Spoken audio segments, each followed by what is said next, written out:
concentrate. The professor was diagramming something on the board, but all Luke could see were images of himself and his family the last time they'd been together before September 11th. Little Maddie, holding her hands up to him. "Swing me, Uncle Luke, swing me." His parents, arm in arm in the background. "How's school, Luke? Have you heard from Reagan?"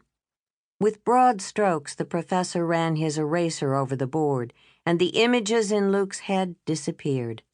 The man turned to the class and started talking, but Luke heard Reagan's voice instead, the way he'd heard it that awful night when everything changed forever. "It's okay, Luke. I'll call him back tomorrow. It's okay."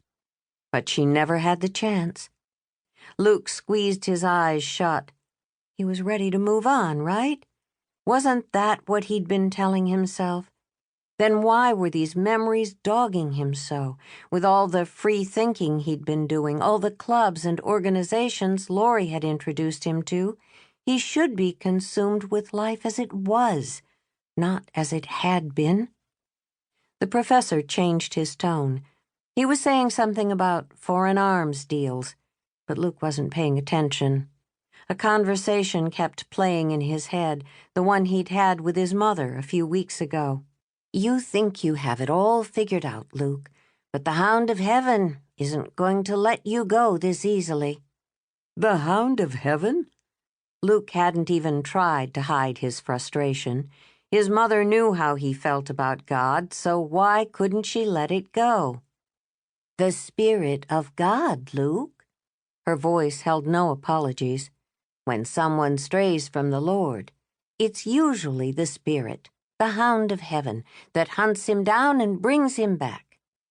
The Hound of Heaven indeed.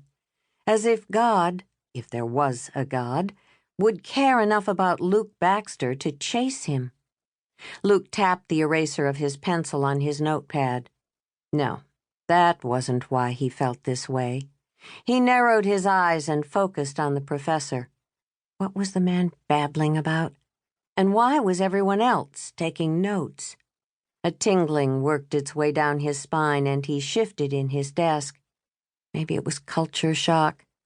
After a lifetime of holding to one set of beliefs, he'd done an about-face, and some kind of fallout was bound to come. That explained the pounding in his chest, the breathlessness that sometimes hit him square in the middle of a college lecture, and the constant stream of memories. Memories that had a vice grip on his mind and soul. Sure, it was a setback, but no need to tell Laurie. She'd only blame it on the mind control his family had held over him for so many years. And he didn't care to discuss mind control with her. He didn't like the way it sounded. For all their shortcomings, all their narrow-minded ways of thinking, his family had not performed mind control on him. Not hardly. He'd been a willing participant, and though their beliefs were off base, his family loved him back then. They loved him still. That much he was sure of. But he was just as sure that he wanted to move on, to explore a world without absolutes and, what was it Laurie called it? An antiquated morality system. Yes, he was ready to move away from that. "Mr. Baxter, I expect you to answer me the first time I call on you." Luke jumped in his seat. Two students sitting near him stifled their snorts of laughter. "Excuse me, sir?" "I said." The professor's voice dripped sarcasm. "Perhaps you could explain the significance of specific arms deals made in the late 70s. "Yes, sir." Luke did a desperate search of his mind and came up blank. His fingers trembled, and he coughed to buy time. "Sir, I don't have that information at this time." Another bout of muffled laughter. "Very well, Mr. Baxter. Then may I make a suggestion?"